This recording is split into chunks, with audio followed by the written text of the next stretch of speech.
আসসালামু আলাইকুম রহমতুল্লাহি ওয়া বারাকাতুহু। আসসালামু আলাইকুম রহমতুল্লাহি ওয়া বারাকাতুহু। রেড অ্যালার্ট, কম খরচে ওমরা টোপ, ভোগান্তিতে হাজি। এটাই কি তাহলে শেষ জামানা? হজের মতো গুরুত্বপূর্ণ একটা ইবাদত, যেটা ইসলামের অন্যতম ভিত্তি বা স্তম্ভ, সেই হজের সাথে অঙ্গাঙ্গিভাবে জড়িত ওমরাকে কেন্দ্র করে মাথাচাড়া দিয়েছে এক প্রকার এক শ্রেণীর অসাধু ব্যবসায়ী, যাদের খপ্পর পড়ে আপনি সর্বস্ব পাতে পারেন। এদের মোয়াল্লেম তো দূরের কথা, ব্যবসায়ী বলতেও ঘৃণাবোধ হচ্ছে। এদের দালাল বা প্রতারক বলা উচিত। কম খরচে ওমরা করিয়ে দেওয়ার নাম করে হাজিদের ঠকাচ্ছে এই শ্রেণীর ক্ষমতাবাজ লোক। একটা সময় দালাল চক্রে ভারত, বাংলাদেশের বিভিন্ন অসহায় গরিবদের সৌদি এনে তাদের পাসপোর্ট হস্তগত করে পশুর মতো খাটাতো, বিনিময়ে নামমাত্র টাকা আর খেতে দিত। দেশে ফিরতে চাইলে পাসপোর্ট দিত না, অথচ এদেরকে ব্যবহার করে দালালরা লাখ লাখ টাকা কামাতো। এর বেশিরভাগ শিকার হতো বাঙালিরা। বাঙালি গোড়াগুলিও সস্তা খোঁজে, কিন্তু সস্তা খুঁজতে গিয়ে বেশিরভাগ স্থলে ঠকে। বাঙালিদের সত্তার দুর্বলতা খুঁজে দালাল চক্র সেই একই পন্থা অবলম্বন করে ওমরা হজের মতো মহান ইবাদতের ক্ষেত্রেও মানুষকে হয়রানি করেছে। সম্প্রতি বিভিন্ন সোশ্যাল মিডিয়া সহ একাধিক ব্যানারে দেখা যাচ্ছে মাত্র 50,000, 60,000 ওমরার অফার দেওয়া হচ্ছে। তারপর কেউ আগ্রহী হলে সর্বপ্রথম তার পাসপোর্ট সংগ্রহ করে নেওয়া হচ্ছে, যাতে সে পরে পিছোতে না পারে। আদতে এর পিছনে বড় জালিয়াতি অপেক্ষা করছে। হয় সে আপনার টাকা মেরে দিবে, নতুবা থার্ড ক্লাস পরিষেবা দিয়ে আপনার হজের ইবাদত মাটি করবে। কারণ আপনার হজের ইবাদত মাটি, কারণ যেখানে প্লেন ভাড়া কম বেশি 45,000, ভিসা 10 থেকে 15,000, খাওয়া দাওয়া হোটেল ভাড়া সহ আনুষঙ্গিক খরচ আরও কয়েক হাজার, সেখানে সামান্য টাকা কিভাবে কেউ নিতে যেতে পারে? আমরা দীর্ঘ 20 বছর এই লাইনে আছি, সুতরাং সাধু সাবধান, প্রতারকের ফাঁদে পা দিয়ে সর্বশান্ত হবেন না। যদি কেউ এরূপ লোভনীয় অফার দেয় তো ট্রাভেল এজেন্সির লাইসেন্স দেখতে চান, সততা যাচাই করে তবে টাকা দিন, নতুবা আপনার জীবনের স্বপ্ন অপূর্ণ থেকে যেতে পারে। হজ করুন আল্লাহর সন্তুষ্টির উদ্দেশ্যে, টাকা বাঁচানোর উদ্দেশ্যে নয়। অল্প কিছু টাকা বাঁচাতে গিয়ে আপনিও দালাল চক্রে পড়েননি তো? উপরে বিষয়গুলি বারবার পড়ুন, এটা বেশি বেশি শেয়ার করে বলুন, যাতে মানুষ টাকা দেবে বলে নিয়ে গেছে আর ইসরায়েলে তাদের সৈন্য বানিয়ে। আসসালামু আলাইকুম রহমতুল্লাহি ওয়া বারাকাতুহু। জি ভাই, বিষয়বস্তু হচ্ছে আমরা অনেকেই আমাদের ভারত থেকে, বিশেষ করে পশ্চিমবঙ্গ থেকে খুব বেশি দেখা যাচ্ছে যে এখন টাকার কম্পিটিশানটা 50,000 টাকা, 60,000 টাকা, 65,000 টাকা লিখে বিভিন্ন হ্যান্ডবিলে বিভিন্ন অ্যাড দিয়ে মানুষকে ওমরা আসার জন্য আহ্বান করছে। বিষয়বস্তু হচ্ছে, আমি নিজে এই লাইনে দীর্ঘদিন ধরে আছি। আমরা এখন এই ফরজ হজে আছি, আবার আমি 9 তারিখে এবং 14 তারিখ 16 তারিখে আরও 100 জন আমি আবার আসবো। সবসময় কম বেশি সারা বছরই আসা হয়। অতএব আমার বড় বড় ট্রাভেলসের মতন আমার যোগ্যতা নেই। ছোট্ট হিসাবে যা বুঝেছি, ফ্লাইট ও আমার কোনোদিন কোনো আত্মীয় না বা আমার কোনো জান পরিচিত না যে আমার জন্য টিকিট ভাড়া যেখানে 40 থেকে 45,000 টাকা, সেখানে আমার জন্য 20,000 টাকা টিকিট নেবে। সৌদি আরবে যে ওমরা ভিসা বর্তমানে 12,500 থেকে 13,000 টাকা চলছে। 12,500-এর নিচে ওমরা ভিসা ট্রান্সপোর্ট ছাড়া, এখানে যে মক্কা থেকে মদিনা, জেদ্দা মক্কা, মদিনা থেকে জেদ্দা, মক্কা জিয়ারাত, মদিনা জিয়ারাত, এসব বিষয়গুলো যে আছে, বাস ট্রান্সপোর্ট ছাড়া আপনি 11,000 টাকা ভিসা করতে পারবেন। কিন্তু আপনি যদি এখানে এসে ট্রান্সপোর্ট করেন আলাদা সিঙ্গেল, তাহলে আপনার আরও অনেক টাকা পড়ে যাবে। অতএব সবাই ট্রান্সপোর্ট নিয়েই ভিসা লাগায় 13,000 টাকা। তাহলে 40 থেকে 45,000 টাকা টিকিট আর 13,000 টাকা আপনার ভিসা। তাহলে দেখা যাচ্ছে এই 55 থেকে 58,000 টাকা আপনার লাগবেই। খালি আপনি এই 58,000 টাকা দিলে কি হচ্ছে, আপনি খালি এখানে আসতে পারছেন। না থাকতে পারছেন, না খেতে পাচ্ছেন। এইবারে যদি আপনি থাকতে চান, কমসে কম 17 দিনের যদি আমাদের ওমরা হাজিদের সফর হয়, 17 দিনে যাওয়া আসা একদিন বা দুদিন বাদ দেন, 15 দিন পার ডে এক একজনার যত কমই হোক 800 থেকে 1000 টাকা খরচ আছে। নর্মাল, একদম নর্মাল পরিষেবা হলে এখানে যা হোটেল ভাড়া এবং খাওয়া দাওয়া পার ডে এক একজনার 800 থেকে 1000 টাকা। 800 টাকা করে হলে 15 দিনে কম বেশি 13,000 টাকা বা 15,000 টাকা। তাহলে 58 আর 13 কত ভাই? 58 আর 13 71,000 টাকা। এই 71,000 টাকা একটা মানুষের খালি সে আসতে পারছে, থাকতে পারছে, ঘুরতে পারছে এবং আমার বাড়ি চলে যেতে পারছে। এরপরে আসে আপনার যে আপনাকে আনছে, আপনি তো একা আসতে পারছেন না, তাহলে সে নিশ্চয়ই 50 জন কি 40 জন নিয়ে আসছে।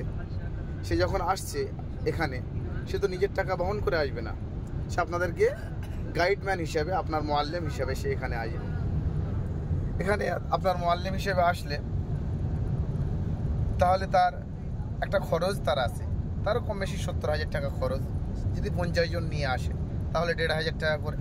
এই টাকাটা আপনাদের উপরেই, যারা উমরা হজে আসবে তাদের উপরেই চাপাবে। তাহলে 71 আর 1,500 72,000 টাকা খরচ। এইবারে সে এতটা খাটাখাটনি করে, দৌড়োদৌড়ি করে, টিকিট করে, ভিসা করে, গাড়ির তেল বলেন, যাই বলেন, 200-500 টাকা থাকা, যদি 500-1000 টাকা না থাকে তাহলে সেই ব্যবসা বা সেই কাজ করবে না। তাহলে আপনার খরচ চলে যাচ্ছে কম বেশি 72-73,000 টাকা। সেখানে আপনাকে অফার করছে যে আপনাকে 60,000 টাকায়, 50,000 টাকায় নিয়ে আসবো, 55,000 টাকায় নিয়ে আসবো। এই প্রশ্নটা আমি আপনাদের কাছে করছি, এটা কিভাবে সম্ভব? ধরেন আমি এখন বর্তমানে মিনিকেট চাল 45 থেকে 50 টাকা। আমি যদি বলি আমাকে 20 টাকার মিনিকেট চাল দেন, দোকানদার দিতে পারবে না। যদিও দেয় তাহলে মিনিকেটের সঙ্গে নিশ্চয়ই কোনো না কোনো ভেজাল থাকতে পারে, নাহলে 20 টাকায় মিনিকেট চাল দিতে পারবে কি করে? বর্তমানে যেখানে রেট 45 থেকে 50 টাকা পার কেজি, সেখানে মিনিকেট চাল আপনাকে 20 টাকায় কীভাবে দেবে? যদি 20 টাকায় সে দিতে পারে তাহলে বুঝতে হবে যে এই চালের মধ্যে কোনো না কোনো সমস্যা আছে। এরকমই একই বিষয় এই ওমরার যে বিষয়টা আমি খুলে মালে আজকে বিস্তারিত বললাম। যেসব সাধু ব্যবসায়ীরা, যেসব নতুন নতুন ওমরা ব্যবসায়ীরা এই নতুনভাবে আসছে এবং 2-5 জন, 10 জন, 50 জনকে নিয়ে আসছে, মার্কেটে বিভিন্ন রেট ছড়াচ্ছে যে আমরা 70-এ নিয়ে যাব, 65-তে নিয়ে যাব। এই প্রশ্নগুলো আপনি তাদেরকে করবেন। তাদেরকে করলে এখানে একটা কথা বলে রাখি, অনেকে হয়তো বলতে পারে যে আমরা আগে থেকে ফ্লাইটের টিকিটে টাকা দিয়ে রাখলে ফ্লাইটের টিকিট কম হয়। এটা কোনো দিনই সম্ভব না, এটা হতেই পারে না। হয়তো খুব বেশি কত কম হতে, আমরা যদি 40,000 টাকায় টিকিট কাটি, হয়তো খুব বেশি হলে 38,000 টাকা, এর নিচেই আসতে পারে না। বর্তমানে লকডাউনের পর থেকে এই পর্যন্ত 35, 38, 40, 45 এর নিচে রেট আসেনি। এমনও সময় গিয়েছে টিকিটের দাম 47, 48, 50,000 টাকারও মানুষ টিকিট কেটেছে, আমি নিজেই কেটেছি। আবার এমনও সময় গেছে আমি 38-এও টিকিট কেটেছি, দামি flight, Etihad Airways, Qatar Airways. তাহলে যেখানে ফ্লাইট আপনাকে আগে টাকা দিলে কোনো দিনও আপনাকে টিকিট কমে দেবে না, এটা কোনো সিস্টেমই নাই। এরকমভাবে অনেককে মানুষকে বোঝাই, এরকম আদেও হয় না। ভিসা যে 12,500 থেকে 13,000 টাকা, কেউ 12,600 নেয়, কেউ 700 নেয়, 12,800 নেয়। 12,500 কাউকে যদি আপনি বলেন যে আমরা আগে ভিসা করলে আমরা 10,000 টাকায় ভিসা পেয়ে যাই, এটা সম্পূর্ণ ভুল কথা। এটা হতেই পারে না। ভিসার টাকা 100 টাকা 200 টাকা এদিক কিন্তু হতে পারে, এমনি ভিসার কম্পিটিশান বেশি বর্তমানে। তারপরেও হাজারো কোম্পানি আছে ভিসার, বাসমা থেকে শুরু করে। এই টাকাগুলো কম দেবে না। তাহলে টিকিটের টাকা কম হচ্ছে না, আগে টাকা দিলেও ভিসার টাকাও কম হচ্ছে না। থাকছে কি? খাওয়া দাওয়া আর আপনার ঘর ভাড়া। খাওয়া দাওয়া আপনি এখানে এসে যেমন খাবেন, যত কমই হোক, যদি আমরা রান্না করেও খাওয়াই, রান্না করে খাওয়ালে একটা নিম্নতম খরচ আছে পার ডে। কেননা সৌদি আরবের সব মাল মশলা, তেল, নুন, লবণ, আলু, পেঁয়াজ, চাল থেকে শুরু করে একটা খরচ আছে। খাওয়া দাওয়া, ঘর ভাড়া বাবদ পার ডে যদি নর্মাল ঘর রাখে, নর্মাল ঘর মানে আমাদের এখানে নর্মাল ঘর বলতে এসি প্রত্যেকটা রুমে আছে। এবার কোনো বিল্ডিংয়ে লিফট নেই, যেগুলো লিফট নেই সেগুলো একটা ভাড়া আছে, নর্মাল 60 রিয়েল 70 রিয়েল একটা রুম ভাড়া আছে। যদি 70-80 রিয়েল একটা রুম ভাড়া হয় নর্মাল হোটেলের, তাহলে 5 জন থাকলে আপনার 17-18 রিয়াল করে পড়ছে। 18 রিয়াল করে এখানেই কম বেশি 400-450 টাকা চলে যাচ্ছে, খাওয়া দাওয়া আছে সব মিলিয়ে। এই যে 12-13-14 হাজার টাকা খাওয়া দাওয়া ঘর ভাড়া, এই টাকাটা কোনোভাবেই আপনি কমাতে পারবেন না। যদি কোনো এজেন্ট এই কথা বলে যে আমি কমিয়ে দেব, এটা সম্ভব নয়। এই যে নর্মাল টু নর্মাল খরচ 40-45 হাজার টাকা টিকিট, 13 হাজার টাকা ভিসা, আর ওই খাওয়া দাওয়া বাবদ 12-13 হাজার টাকা, এই 26 আর এই সাইডে ধরেন 40-র মধ্যে 70 হাজার টাকায় ধরেন। একটা গাইডম্যান আছে যে আসবে, তার খরচ আছে 70-72 হাজার টাকা। খরচের নিচে যদি কেউ আসতে চায় লকডাউনের পর থেকে, কোনো মতেই সম্ভব না। হ্যাঁ, যারা নিয়ে আসছে, কীভাবে নিয়ে আসছে যদিও এটা তাদের মনের কথা জানিনি, কিন্তু এটাই আমার মনে হয়। গত বছরে আমার নিজস্ব 1100 ওমরা হাজি আমার হাত দিয়ে, আমার মাধ্যমে এসছে। এবছরে এই হজ শেষ করে বাড়ি যাব। এখন আমরা মক্কায় আছি, মক্কা থেকে মদিনায় যাচ্ছি। বাড়ি গিয়ে আমরা আবার 100 জনকে নিয়ে আসছি। আজকে আমাকে ফোন করেছে রাজারহাট নিউ টাউন থেকে যে আমরা 70 করে দেবো, 10 জন 20 জন 25 জন একটা ফ্রি দিতে হবে। আরে বাবা, ফ্রিটা আমি দেবো কোথা থেকে? আপনাদের এই 10 জন 20 জন যেটা দিচ্ছেন এর উপর থেকে নিয়ে আপনাকে ফ্রি দিতে হবে। আপনি দিচ্ছেন আমাকে 70, আমার অ্যাভারেজ চলে আসছে 68, 67, 65। আমার যেখানে খরচে আসছে না, কিভাবে দেব? বিষয়টা যারা এইভাবে কমে নিয়ে আসছে, তারা এইভাবেই নিয়ে আসছে যে তারা প্রথম মার্কেট ধরার জন্য একটা মার্কেট থেকে রেট কমে নিচ্ছে, প্রচার হয়ে যাচ্ছে, তার সবাই চিনে যাচ্ছে, সেই জন্য তারা একটা কমে নিয়ে আসছে। দ্বিতীয় কথা, যদিও তারা কমে নিয়ে আসে, এই সিস্টেমে নিয়ে আসছে কোনো শর্ত দিয়ে। শর্তটা কি? হয়তো 50 জনের মধ্যে একজনকে কমে নিচ্ছে, একজনকে হয়তো 20 হাজার টাকা নিল, 25 হাজার টাকা ছাড় দিল। তাকে বলে দিল আপনাকে 15টা কি 10টা হাজি দিতে হবে, তাহলে আপনাকে আমি 20 হাজার টাকা বা 50 হাজার টাকা নিয়ে আসবো। এবং এই জিনিসটা হাইলাইট করছে, নাম্বার 1। নাম্বার 2, নাম্বার 3 হচ্ছে যদি সকলকেই গড়ে 50 হাজারে নিয়ে আসে, তাহলে 20 হাজার টাকা করে 50 জনায় কত লস হচ্ছে? 10 লাখ টাকা লস। 10 লাখ টাকা এরকম করলে 2টো 3টে 4টে 5টা গ্রুপ করলে 50 লাখ টাকা লস সে এমনি খাচ্ছে। কিন্তু একটা টাইমে গিয়ে দেখা যাবে যে পুকুরটা যতটা বড় হয়েছে 10 লাখ টাকায়, 2-5টা গ্রুপ আনার পরে ওই পুকুরটা কিন্তু আরও 5 গুণ বড় হয়ে যাবে। এইভাবে মানুষের ফাঁদে আপনারা পড়বেন না। আমরা এত টাকা নিয়ত করি, একটা নিয়ত করে আমরা হজে যাব। অবশ্যই আপনারা যাচাই বাছাই করে আসুন, কেননা এখানে কি হয়, হাজিরা কীভাবে কষ্ট পায়, কোথায় রাখে, কি খায়, চোখের সামনে তো ঘটে আমাদের। রবিউল বাবু, আপনি আমাদের সঙ্গে ফরজ হজে এসছেন, আপনাদের থাকা খাওয়া কোনো অসুবিধা হচ্ছে? বলেন, খুলে মালে বলেন, কোনো অসুবিধা হচ্ছে? আমার ছেলে জিজ্ঞেস করছিল, আমি বললাম না বাবা, আব্বা দিচ্ছে কিন্তু আমি থাকি পাচ্ছি। এই যে এই পিছনে রবিউল বাবু আছে, এই বাবু আমার সঙ্গেই এসছে। এমন কোনো বেলা যায়নি যে আমরা গোশ মাছ ডিম ছাড়া খানা দেইনি। শুধু কোনোদিনও কোনো বেলা হয়নি সকালে নাস্তা।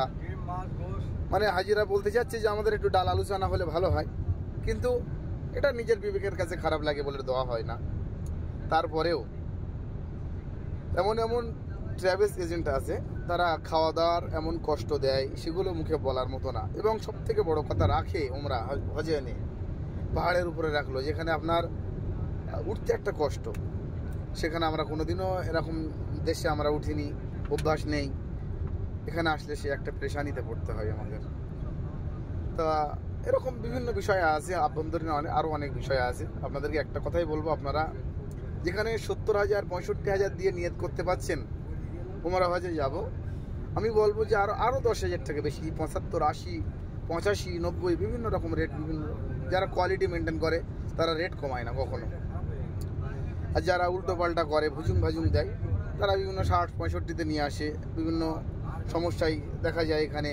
আজকে নিয়ে যাওয়ার কথা, আজ টিকিট পাওয়াচ্ছে না, টিকিট পাওয়া যাচ্ছে না, টিকিট নেই, সিট নেই, এ নেই, সে নেই, বিভিন্ন কথা বলে মক্কায় হোটেল ভেঙে দিয়েছে, ভিসা পাওয়া যাচ্ছে না, এইসব কথা বলে আপনাকে বোঝাই। কেন এইসব তো আমাদের হাজি কোনোদিন এরকম পেরেশানিতে পড়ে না, আসলে না। এইগুলো তারা টাকাগুলো নিয়ে অন্য কোনো একটা জায়গায় লাগিয়ে ফেলেছে, তারা মেকআপ দিতে পারছে না, সেই জন্য হাজিদেরকে এরকমভাবে মিথ্যা কথা বলে মানুষকে ধোঁকা দেয়। কিন্তু আপনারা, আমি এটা বলবো যে আমার অন্তত ছোট্ট জ্ঞানে, যে আপনারা যেখানে 60,000, 50,000, 70,000, 65,000 টাকা জোগাড় করতে পেরেছেন ওমরায় আসবেন বলে, এরকম সাধু ব্যবসায়ীদের কাছে আপনারা পড়বেন না, তাতে হয়তো আপনাদের ওমরাটা মাটি হয়ে যাবে। আমি এর আগে আমার এই আনসার ভাই একটা ঘটনা আপনাদেরকে বললো, বিষয়টা হয়তো আপনারা অনেকে বুঝতে পারলেও আমি আরও বিস্তারিত বুঝিয়ে দিচ্ছি খুলে মালে, যে আপনারা যাই করবেন না কেন 65 দিলেন আর 10 চেষ্টা করেন, না হলে আপনি কারোর কাছ থেকে সাহায্য নেন, নিয়ে ভালো ট্রাভেলস যাদের মার্কেটে কোনো খারাপ বদনাম নেই, যাদের নিয়ে কোনো সমস্যা নেই, হ্যাঁ, তাদের কাছে আপনি অবশ্যই যোগাযোগ করেন। আশা করছি ইনশাল্লাহ আপনারা কোনোভাবেই ঠকবেন না, পরিষেবার দিক দিয়ে ত্রুটি পাবেন না, নিঃসন্দেহে আপনারা আসতে পারবেন।